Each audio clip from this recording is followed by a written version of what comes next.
Welcome back. We are now hearing from NVIDIA's CEO that the AI bubble may have popped and they are 100% out of China. This, as we are now potentially seeing a double bottom pattern forming or already formed on Ethereum and Solana. We have a lot to get into in today's video. So let's start right here with diminishing returns. And by the way, this is the Cryptoviser podcast. We're going to be talking about everything crypto, blockchain, and investing in today's video. Sometimes we do deep dives into individual assets, and sometimes we just talk about the macro environment that we are in. Don't forget to give the video a thumbs up, hit the subscribe button, and consider becoming a channel member by clicking join or subscribe plus down below. We upload every single day. Now, Finance a Lot said, people are starting to get it. Stop listening to the Bitcoin gurus. Bitcoin price increases, clearly showing diminishing returns over time. And we have been talking about this literally for years. And I keep getting told, Cryptoviser, you don't know what you're talking about. That's not happening. And meanwhile, it is. Like, we are having diminishing returns. Everybody is chasing those first cycle in crypto increases, or the second cycle increases, or the third cycle increases. But as you guys can see from this chart, from one cycle to the next, to the next, to the next, we have diminishing returns. And this happens almost with every single asset. And this is what we started to call top chasers in the finance ecosystem, because it doesn't just happen with Bitcoin, it happens with all of the cryptocurrencies. And so let's get a little bit deeper into this and understand what in the crypto is going on here. Now, before we get into the whole, double bottom with Ethereum, double bottom with Solana, and also the AI bubble, I think this is really the most important thing to understand. What happened in the last cycle has literally should have no bearing on your thesis for what's going to happen in this cycle, because every cycle is different. Yes, they have very similar moves and similar timelines and all of that, but again, we have seen some of the largest Bitcoin influencers basically talking to Bitcoin experts who are like 6 months ago, right? In the middle of 2025 saying, well, it looks like we're already in the top-ish area. And these influencers were like, wait, in the previous cycle, we did this, so we should be at $250,000 by now. And he's like, Saifedean Moose was in that interview, and he was like, yeah, but that was the last cycle. That's not this cycle. And if you look at all the other data, yeah, we're topping out. And meanwhile, people are like, no, we're going to hit 500,000, 700,000, expecting the returns that we got in the previous cycle or the cycle before that or the cycle before that. And this is something, especially for altcoins, that you have to be really, really careful of, because if you're not, you're going to keep chasing that high and keep buying the bottom, buying the bottom, buying the bottom, buying the dips, and it could keep dipping, right? And so this is very important to understand. Am I bullish on Bitcoin? Yes, in the macro sense, right? In the zoomed out long time horizon, I am bullish. But in the shorter term, understanding how these Bitcoin cycles work, well, you guys kind of know my opinion on the cycle. And that's why you guys should be subscribed. That way you never miss a new video, because if you're just watching one video, you cannot really understand what my thesis or thought process behind how this market is operating just based on one video. You really have to understand the macro, which is more than one video. And then we're hearing from this guy, again, Plan B, who created the stock to flow model in the previous cycle that failed, and people are still following him and saying, oh, but Cryptoviser, the stock to flow model showing this. Well, Plan B said bears think $126,000 was the top. Yep, yeah, 100%. And Bitcoin will fall below $100,000. Yes, that I completely agree. It is going to. And 2026 will be a bear market, mainly because the 4-year cycle. So now we have another guy who is also telling you there's no 4-year cycle. He said, in my opinion, this is a big misunderstanding. Yes, there is a 4-year halving cycle that doubles the stock to flow ratio. By the way, that stock to flow ratio failed. So why are we still talking about it? Anyway, and 6 months before, until 18 months after the halving, was very profitable, the last 3 cycles. Yes, but 3 cycles is not enough for a reliable pattern. So he's basically telling you, ignore what happened in the previous cycle. Ignore what happened in the previous cycle before that. Ignore what happened in the previous cycle before that. Because 4-year cycle is now going to turn into a 5-year cycle, similar to what Raoul Pal is saying, right? Anyway, he said also the stock to flow model, which failed, says nothing about tops or bottoms, only about the average price level in the halving cycle. And so he goes on and on about the stock to flow model, which failed. And there's a lot of people who follow this guy, right? A million followers, 2.1 million followers. I want you guys to understand what the hell is going on here, right? Diminishing returns are definitely a thing. I mean, this is based on data, not based on my opinion. It's based on the data. And the stock to flow model failing based on data. It failed. Why are we still talking about it? Why are we still following it? If it failed once, it's going to fail again, right? Because it means that the model is broken. And so the people who are following it, they're bound to fail in their investment thesis. And these are the people who come on the channel, come on videos like this, not just on my videos, but on other YouTubers' videos as well. And they say, oh, well, you don't know what you're talking about. Technically, this cycle is different than last cycle, and it's 5-year cycle. Okay, you keep betting on that. You keep betting on that. What we're going to do on this channel is we're going to bet on winners, clear winners. And that's what we're going to be talking about in just a few minutes. And then we have MicroStrategy. Now, as I've been explaining, MicroStrategy is having a harder and harder and harder time raising money. And they also understand that the more shares they sell in the market, the more the price is going to go down. The maximalists will say, no, Cryptoviser, that's not true. That they're not slowing down their purchases, even though you can see right here on the screen the data from the last basically 3 or 4 months that we went from billions and hundreds of millions of dollars of Bitcoin purchases every single week to tens of millions. And now we're down to $19 million at the end of October. If this is not end of cycle for you, if this is not they're slowing down because they can't raise money without further diluting their shareholders and getting more people to sell their shares because they're done with the nonsense, I don't think anything is going to convince you that your thesis is wrong, right? We have people say, well, Cryptoviser, MicroStrategy is going to keep buying. All these Bitcoin treasury companies are doing all of this. And we'll get into those in just a few minutes because some of these Bitcoin treasury companies they're in quite the pickle here. And, a lot of people are cheering on that they're getting buy ratings from some ratings agencies and some investors. But they may be getting buy ratings for different reasons than you may think. It's not because the price is going to go up. It's actually potentially because they think the company's going to collapse.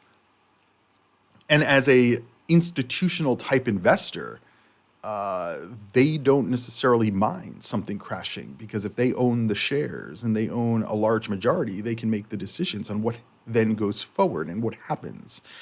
But anyway, we have people who are continuing to say that there's no more 4-year cycle, even though it's coded. People, the maximalists, the Bitcoin maximalists, who say everything is in code and the 4-year cycle is in the code. And they're saying, nope, the 4-year cycle's done. It's a 5-year cycle now. It's based on the business cycle on this chart because this chart shows this. And it's all financial gibberish. And just to prove that they can't raise any more money, they only raised, MicroStrategy specifically, they only raised $19 million. And they did this through selling their preferred shares on the open market. And so they're not diluting necessarily the shareholders, but it's just moving money around. Remember, just a few weeks ago, they sold MicroStrategy shares along with some of these preferreds to then go pay the dividends because they're on the hook for about $50 to $60 million per month in dividend payments.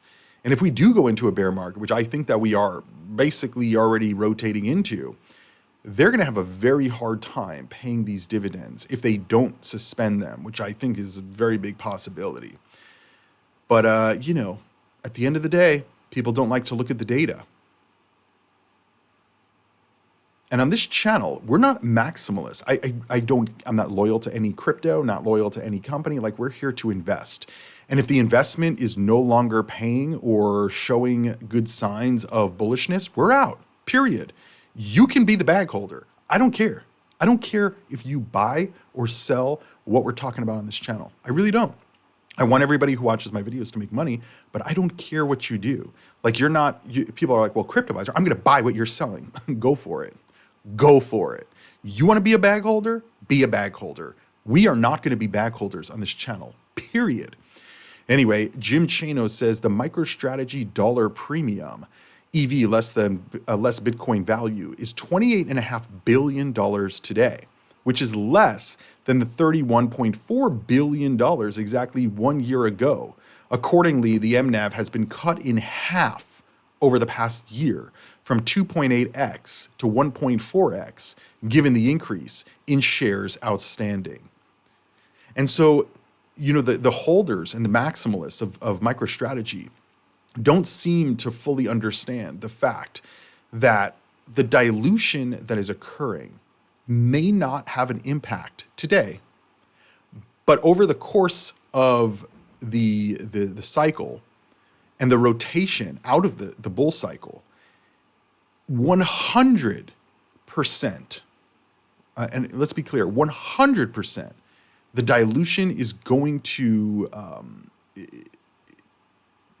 be realized in the stock price, in the market cap, in the MNAV, 100%. Because you can't continue to dilute. And remember, they have unlimited shares, basically, right? They increased the share count from about 300 million to 10 billion.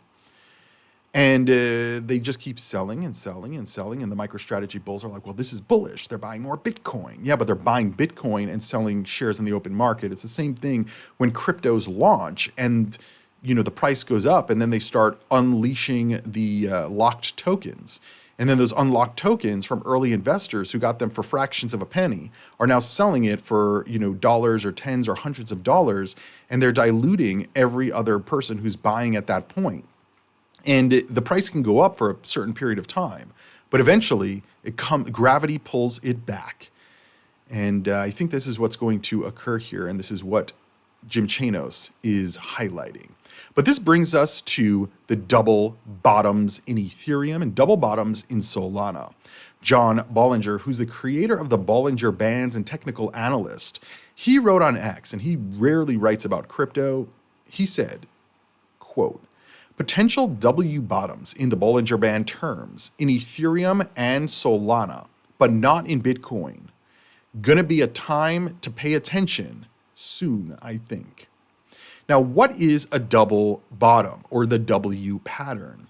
A double bottom pattern in technical analysis signifies a major reversal in the market trends, indicating a shift from downward to uptrend. This pattern resembles the W pattern and involves a security or index experiencing two distinct lows at approximately the same level, with rebounds in between.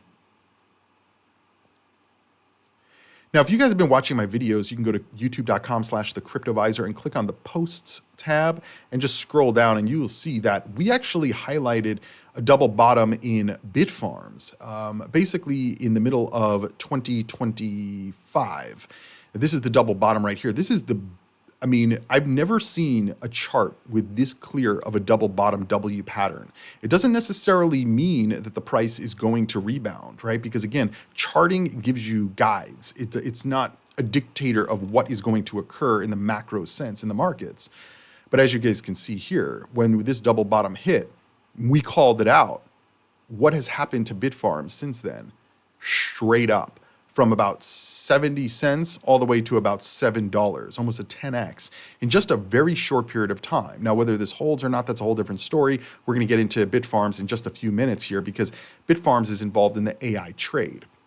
But John Bollinger is specifically talking about the Bollinger Bands and Ethereum and Solana. Now, personally, I don't even know. I didn't pull up, because I don't know how to add it here on this chart. I could have pulled it up on something else, I guess, but we didn't. Well, actually, we may be able to do this. Bollinger, let's see. Bollinger Bands. Bollinger Band strategy. We're going to add this to the chart. We're going to add multiple Bollingers, because I don't know which one it is. Bollinger bars, Bollinger Bands, Bollinger. Oh, they're going to make me. Okay. Let's undo. It's going to make me sign up. Anyway. So he's basically saying that there's a double bottom here. Now, I don't see it. Now, again, I don't have the all the Bollinger Bands here. Maybe I could get it added. I don't know. I'm not going to try to figure it out on the video. But the thing is, I'm not opposed to the idea that Ethereum will reverse this cycle in this cycle, right? Where Bitcoin goes down, Ethereum can potentially go up, especially if Bitcoin continues to go down. And when Bitcoin does go under 100,000, it's going to be there for a while, right? Because the bulls are going to try to pull it up.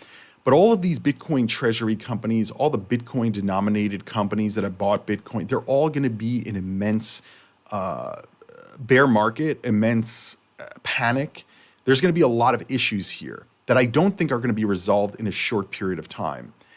And therefore, the smart money, the big money is going to rotate because, as you guys know, we are not bag holders on this channel, right? People are asking in the comments, well, Cryptoviser, how can you be bearish on Bitcoin but bullish on Bitfarms? How can you be bearish here but bullish there? And it's like, they're two different assets. Like, I can't even believe that's a real question from a real person. Because it's very, very low IQ. You guys can kind of figure that out. It's like, well, why do you like Coke versus Diet Coke? It's like they're two separate products. It's not the same thing, right? I mean, this is not rocket science. But again, that's the people that you're trading against. They don't understand how Bitcoin can go down, but Ethereum can go up. How can you be bearish on Bitcoin and bullish on Ethereum, or bullish on Bitfarms, or bullish on this, or bullish on that? It's like, I mean, you literally question, like, is this a bot or is this just somebody with very low IQ? I mean, either way, it's bad, right? But at the end of the day, guys, Ethereum has not really performed the way that many people thought it would in this year. And if you guys know that my general viewpoint is that, you know, if you look at the charts and you understand that there's basically a year between the top and the bottom of the market, sometimes you can inverse the charts. And so what you can see here is that last year we went down towards the end of the year, then we went up, in the middle to the end of the year. Then we went up into the end of 2024. And then into 2025, we went down on Ethereum. And so this year, we just kind of went up and we've been sideways trading effectively ever since. And so if we inverse this downward trend from the end of the year, from around November or December into April, and we are going up from November, December into April, which is very possible, right? There is definitely interest in Ethereum. There's definitely interest in the blockchain usage. There's definitely interest in Chainlink, which connects everything together. Like, there is definitely interest there. And we have Ethereum treasury companies, which have slowed down a little bit. Even though MicroStrategy and the Bitcoin treasury companies are still going, the Ethereum companies like slowed down their purchases. And I don't know whether this is them trying to raise money and get more investors on board before they start making more purchases or what. I don't know.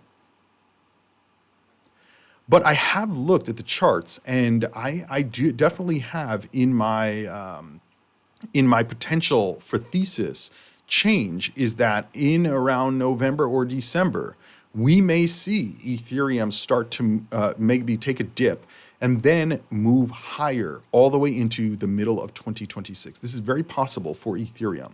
Now, Solana, on the other hand, I am not so sure. Again, I don't fully see a W pattern. You may see a small W pattern here, and this could be, right? I mean, if you really zoom it in, it looks more like a W pattern. And there is interest, like this right down here looks like a W, right? And then we went straight up. Then we've been sideways trading, and this could be a W pattern as well. But generally speaking for Solana, like, I don't know that Solana got as much interest as the bulls think. That doesn't mean that it can't run, because again, the technology is adjacent, very similar to Ethereum's technologies and capabilities.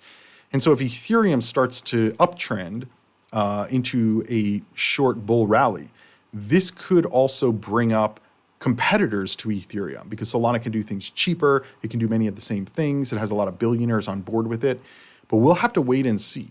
But it is very interesting that John Bollinger has called out Ethereum and Solana. I wouldn't necessarily throw my bank account on it yet, but we'll have to keep our eyes very closely on this. But this brings us back to Bitfarms and the W pattern that posted here, because is the rally over? Now, I've been hearing from a lot of people like, well, the AI bubble is going to pop and then, Bitfarms is going to come down. This is definitely possible. But I want you guys to understand what the back end thesis around Bitfarms is. Kamasutra, who's a Bitfarms maximalist, I would say, or definitely a big fan. He said, a month ago, I profiled Bitfarms' Moses Lake site as it was the site closest to monetization. It was exactly 1 month ago. And going into the spaces with the CEO of Bitfarms at the end of October, basically they made an agreement with the Bitfarms CEO that when Bitfarms price hit certain targets, that they would have a Twitter Spaces with him to discuss the company and the status of the company. Now, by the time you're watching this video, that Spaces has already taken place. I may actually do a video on the spaces, but we'll get there at another time. He said, I thought it would be more appropriate to profile the biggest site in their portfolio that is closest to monetization. The latest $100 million credit facility to Bitfarms from Macquarie is already earmarked for substation building, and one can only guess how much of the $500 million that they raised from the convertibles offering will be going into building out this site. It's my estimation that there will be a good chunk of that convertibles money going into the Panther Creek facility soon. Depending on where the scrub grass goes, these are all different facilities they have in different areas. This is just like the town that they're called. Depending on where scrub grass grows in terms of megawatts or 1 gigawatt capacity, Panther Creek, another facility, will be the flagship campus offering from Bitfarms for more immediate future. This has been a site that has been identified as a high potential AI and HPC site since it was acquired from Stronghold Digital, another Bitcoin mining company that basically Bitfarms purchased this, I think, earlier in 2025. On the latest Bitfarms presentation deck, Panther Creek is being billed as a 350 to 410 megawatt site. This is a lot of energy coming online, right? Sitting on 296 acres. This would put the acres to megawatt ratio somewhere between 0.72 and 845, which would give it ample land to build an AI HPC data center campus. The land where Panther Creek Power Plant and mining facilities are located on are under two different parcels, both under the listed owner Panther Creek Power Operating LLC, in total around 118 acres. None of the adjacent plots of land are currently under the same owner on the title. If the site is billed as 296 acres, then there is another 178 acres to be accounted for that will be under the ownership of Bitfarms. You can see 1 and 2 is what they already own, and then the rest is probably going to be under Bitfarms ownership. To get to the 296 acres, then the site will consist of parcels 1, 2, 3, and 4, and one of 5 or 6. All the parcels of land are currently zoned as industrial use and will be ready for use as is. Parcels 3, 4, and 5, which you can see right here, are currently listed as being owned by Kovac Enterprises, while 6 is listed as owned by Dean Bucks, with the following acreages listed. If these are used, they will bring the total acreage to 295. And so he goes on and on about that. Looking at the transmission lines, there's currently, these are the transmission lines, there's currently 115 kilovolts line running into the site from the power grid. This will only get it roughly 300 megawatt max if there is a multi-feed substation built on site, adding about 80 to 95 megawatts on site generation, and it gets to the 350 to 410 megawatt range that Bitfarms has on the slide. However, if this site is to go beyond that range, then there would be some form of upgrading transmission lines or more transmission lines coming into the site from the power grid. This would be a question we can ask the CEO. With the recent funding that Bitfarms has acquired over the past week, it would be very exciting to see what will happen to the Panther Creek site over the next 12 months. Could any of the timelines be pulled forward? Yes. Was the massive funding a possible signal of this? Yes. All the questions they're going to ask Ben. And so as you guys can see, there is quite the analysis on Bitfarms. And as you guys know, I am very, very bullish on Bitfarms and most of the Bitcoin mining companies. But then we have Jim Chanos calling out bullshit. Now, as you guys know, Jim Chanos is a famous short seller, and he's very clear in his analysis. You know, I had this whole article up the entire time, and now it's telling me I got to pay for it. This is pretty crazy. So, renowned seller Jim Chanos publicly attacked the growth narrative for Bitcoin miner and AI cloud company Iris Energy, alleging that a recent bullish analyst report is built on ridiculous assumptions and unrealistic financial projections. So, in a series of posts on the social media platform X, Chanos dismantled a counter Fitzgerald report that has been used to justify optimistic price targets for the Iris Energy company. At the heart of Chanos' critique are the report's financial models, which he argues defy industry norms and basic accounting principles. He specifically targeted the projection that Iron's AI data center business could achieve 80% marginal EBITDA margins. He said, yet no one is doing much over 50% EBITDA margins right now. Lots of hopium at work in this space right now. And I would agree. There is a lot of hopium in the Bitcoin mining space from an infrastructure perspective. And let's be clear. What Bitfarms is doing is different than what Iris Energy is doing. So I'm not comparing the two. I'm just talking about another company that's also in the AI HPC data center space. Chanos said the Cantor report on Iron is indicative of the ridiculous assumptions that the sell side is using to justify its price targets. Here, Counter assumes that a $2.9 billion increase in earnings from fiscal year 2025 just ended to fiscal year 2027. The average earnings also increased $2.9 billion. Furthermore, Chanos highlighted that these ridiculous depreciation schedules for the company's planned $2.9 billion in new equipment. This is also a problem for the Bitcoin mining companies. You guys have to understand, like, Bitcoin mining gets more difficult over time, and the machines that mine Bitcoin get more efficient. So this is a constant upgrade. Like, these companies have to constantly upgrade their machines, which costs a lot of money, and they have to depreciate their old machines. So it's not just like you mine Bitcoin and you're good for forever, right? They have to constantly upgrade, because if they don't upgrade, other companies are going to do it, and they're going to mine more Bitcoin than your company because they have better machines. And the same thing for AI, right? From my understanding, Iris Energy is buying all these GPUs and they're renting out the GPU usage to these AI companies. And that's kind of where this financial gibberish comes into play. That Jim Chanos calculated that the report assumes an almost 9-year life for the assets, which notes are likely GPUs that become obsolete far more quickly. A more realistic depreciation timeline, Chanos argued, would significantly slash the company's future earnings estimates, saying if they don't last for 9 years and they last for less, well, their earnings are going to be less because they're going to have to buy new machines, which is true. The public critique escalated when Chanos engaged in a point exchange with Iron board member Mike Alfred. While Alfred popped into Chanos' comments section calling counter price targets bearish, Chanos publicly questioned his fiduciary duties. He said, so as a director of Iris, he's a director basically on the board as an advisor, investment advisor from my understanding. So Chanos said, so as an advisor, a director of Iron, does this mean we shouldn't expect any more insider sales of stock below $200, Mike? Chanos asked, adding scrutiny over Alfred's earlier promotion of a competitor.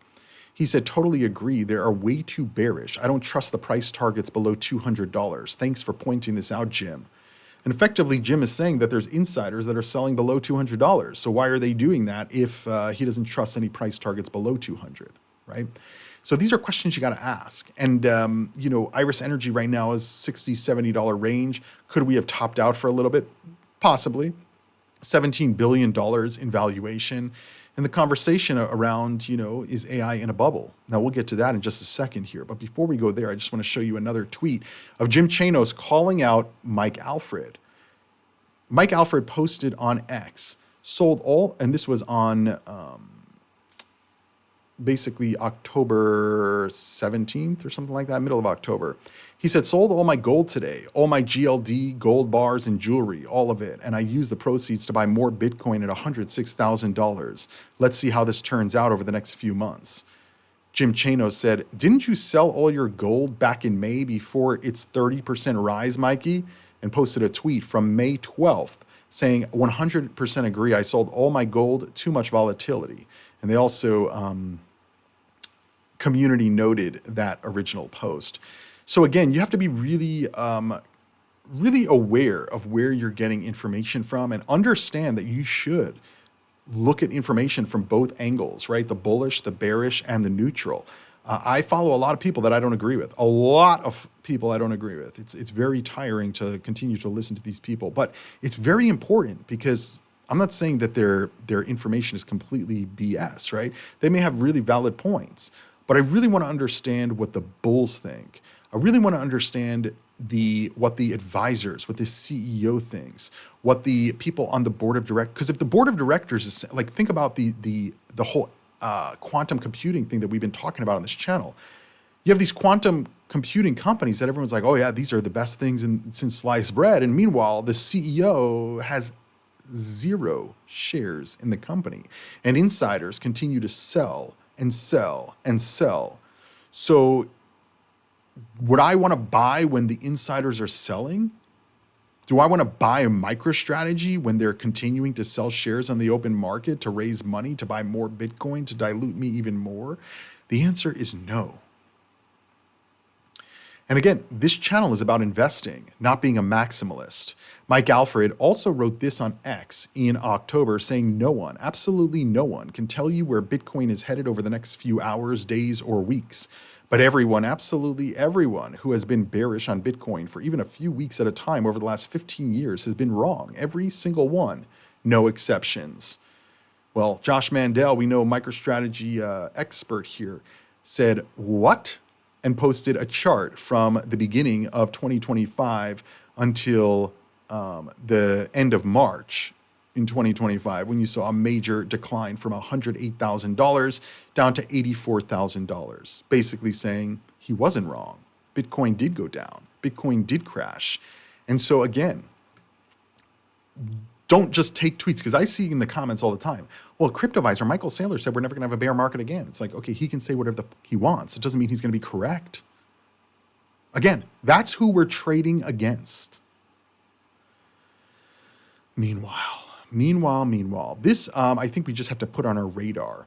Jensen Huang said that they're now out of China, 100% out of China. They went from a 95% market share in China to 0. I want you guys to listen to him directly, because to me, this signals something bigger is going on here.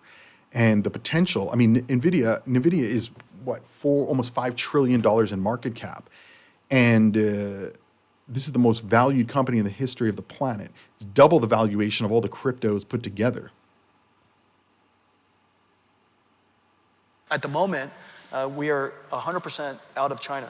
And so China is 0% of, we went from 95% market share to 0%. And so I can't imagine any policymaker thinking that that's a good idea. That whatever policy we implemented caused America to lose one of the largest markets in the world to 0%. But anyhow, in all of our forecasts, if there are any shareholders out there, all of our forecasts, we're assuming zero for China. If anything happens in China, which I hope it will, it'll be a bonus. But it's a large market. China is the second largest computer market in the world. It is a vibrant ecosystem. I think it's a mistake for the United States to not participate. And I don't think a lot of people really understand the implications of this. And this is where, from a valuation standpoint, the bubble may have popped, right? I mean, as I said, there is still blank checks for a lot of these AI companies because the US wants to stay ahead, but they lost a large market. And I think most of AI and HPC lost this huge market. And this is, I think, just part of the escalating trade wars that we see playing out in front of us. And we have to be aware of this as investors, because this is very, very similar to what we saw around the pandemic when the economy shut down and all of the shipping routes and the shipping taxes and stuff like that was going on. It caused a lot of harm to the economy and to the markets. And I think that that's very, very important to understand. And then we have the Bitcoin treasury companies, right? A C-suite executive of a stock that's down a staggering 95%, which is Strive, ASST, which just purchased Semler Scientific, another Bitcoin treasury company, in an all-stock transaction. In just 41 days, it's down 95%. And the C-suite executive, the CEO, is telling shareholders to stop directing their anger towards him. Instead, direct your anger towards the bond market, whatever the F that means. And this in response to this tweet that says lots of criticism from Jeff Walton, who is the Strive CEO or director. He said lots of criticism towards Bitcoin treasury companies lately. That energy would be far better spent criticizing the $145 trillion bond market full of busted paper notes sitting in your family's pension funds. We're on the same team. Focus your energy and upgrade the world. Well, this stock is down, like he said, 92, 93% since the middle of the year, since they made the announcement that they were going to be going into Bitcoin treasury. I mean, guys, no, the CEOs need to be called out, right? Well, what have we been saying since the middle of the year? These companies that are in these Bitcoin treasury thesis, what they should be doing is raising money now and waiting for the bear market in crypto and then buying the companies that are going to collapse, more Bitcoin. And potentially Bitcoin at an extreme discount. Because if any of these Bitcoin treasury companies like Nakamoto or Strive or Sequins fail, they're going to be able to buy these Bitcoin at much larger discounts because they can't sell them on the open market. If they sell them on the open market, it's going to crash the price even more. And it seems like none of these Bitcoin treasury companies are thinking about this. None of them have raised money and holding money on the sidelines. They're just, as soon as they get the money, boom, spend it. And this is a huge mistake. And it's a huge mistake for investors like you and I who are pulling profits out of the market and then 3 days later saying, oh, the bottom is hit, let me buy back in. We did that in the last cycle. We did that in the cycle before that. And then the cycle keeps dipping and dipping and dipping. In my view, the money that we're pulling out of the market, at least the profits that we're pulling out of the market, need to sit on the sideline for a little bit. People are going to say, but Cryptoviser, your dollars are going to be worth less in a year. Maybe it will. But if you just jump right back in as soon as you exited the market, you basically didn't do anything. Because the market moves in sync with each other. And in my view, there's a lot going on here. But everything that we basically covered in today's video, besides the Bitcoin treasury companies, besides Solana potentially, besides Ethereum potentially, everything else is looking not so good. AI bubble potentially popping. Bitcoin at the end of the cycle and people not believing it's the end of the cycle. A lot of these AI plays are getting over pumped. And, like I said, they can go much, much higher. But we have to be very cautious and understand where we are in the global liquidity space and the global race for AI dominance. Let me know what you guys think down below. I'll see you guys in the next video. Invest responsibly and crypto on.